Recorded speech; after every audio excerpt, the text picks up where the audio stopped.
अपने हिंदू भाइयों बहनों के साथ आप खड़े हुए, बहुत अच्छी बात है, इट्स वेरी गुड। लेकिन मैं आपसे सिंपल एक बात पूछ रहा हूं, क्यों हाफिज गुलाम सरवर साहब जो इतने पॉपुलर हैं यूट्यूब पे, unapologetically, why can't you just come out Sarwar sahab, और ये नहीं बोल सकते कि ईद की नमाज के बाद फिलिस्तीन के झंडों का क्या फायदा है, उसका कोई औचित्य है, उसका कोई मतलब है, उसका कोई तात्पर्य है? नहीं, सिर्फ एक तात्पर्य है, भड़काना। क्यों करना? आपको एग्जैक्टली पता है आग बिना चिंगारी के नहीं लगेगी, तो फिर चिंगारी क्यों पैदा करनी? फिलिस्तीन के झंडे का कोई तात्पर्य है भारत में ईद की नमाज के बाद? हाफिज गुलाम सरवर साहब, अगर मुझे नहीं समझ आया तो आप बताइए। यही चीज मैंने प्रेम दादा से पूछी थी, यही चीज आपसे पूछ रहा हूं दादा। Yes yes yes, yes yes तो बताइए। यस यस यस बताइए। Yes yes yes sir sir sir sir मैं 5 साल से लगभग आपके चैनल पर डिबेट में आ रहा हूं, लगभग 18 से आ रहा हूं, 7 साल हो गए। मैंने कभी भी जुमा के दिन, ईद के दिन, किसी भी ऐसे आयोजन पे जो विशुद्ध रूप से धार्मिक आयोजन है, उसमें किसी भी तरह के दूसरे मामले को शामिल करना या वहां से राजनीति की बात करना, मैं इसका हमेशा विरोध करता रहा हूं।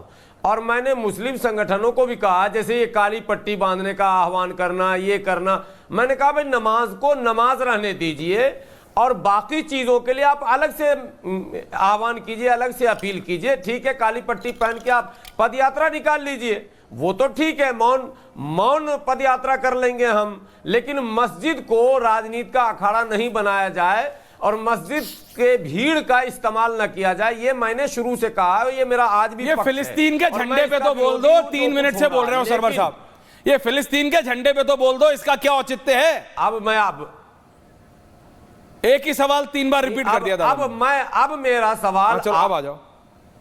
अब आखिरी जवाब है, इसके बाद रिपीट नहीं करेंगे आप। बताइए। आखिरी जवाब यह है कि फिलिस्तीन में जो अमानवीय घटनाएं घट रही हैं, इसराइल और अमेरिका के द्वारा मानवता को जिस तरह से कुचला जा रहा है, उसके सपोर्ट में अगर किसी ने अपनी आवाज उठाई है दुनिया में, तो न भारतीय दुनिया समाज के खिलाफ है, न भारतीय Sarwar sahab, don't try to act over है। स्मार्ट।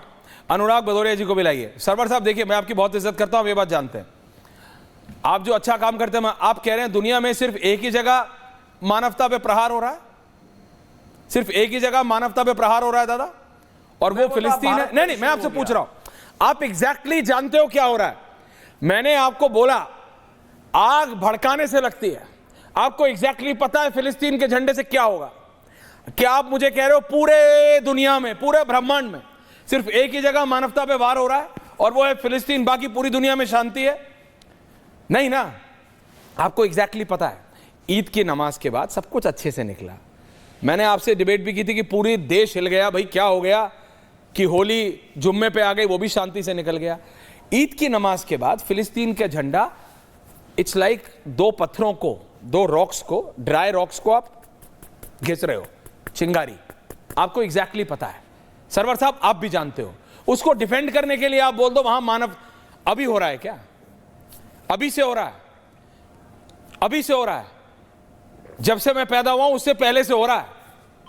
और एक अकेला देश नहीं है जहां पे हो रहा है, या तो सबका चलाओ।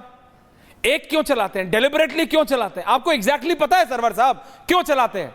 क्योंकि उससे स्पार्क आता है, स्पार्क। उस स्पार्क की आवश्यकता नहीं है, शांति से चल रहा है, सब कुछ शांति से चल रहा है। ईद भी शांति से निकली, हर जगह निकली।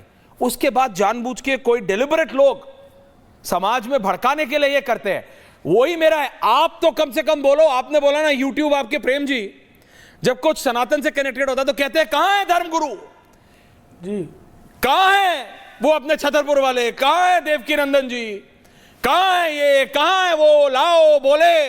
क्यों बीजेपी बोल रहे, धर्मगुरु क्यों नहीं बोल रहे? तो क्यों मौलाना क्यों नहीं बोलते, बड़े बड़े मौलाना साहब? क्यों इमाम साहब नहीं बोलते आपके बड़े बड़े कि नहीं ऐसा मत करो, मत चिंगारी लगाओ? मैं सिर्फ ये पूछ रहा हूं सरवर साहब, उसका जवाब नहीं मिलता मुझे आपसे। चिंगारी लगा क्या जरूरत है? आप उसको डिफेंड करते हो कि नहीं वो मानवता के खिलाफ। जवाब तो स्टैंड एक्सपोज्ड।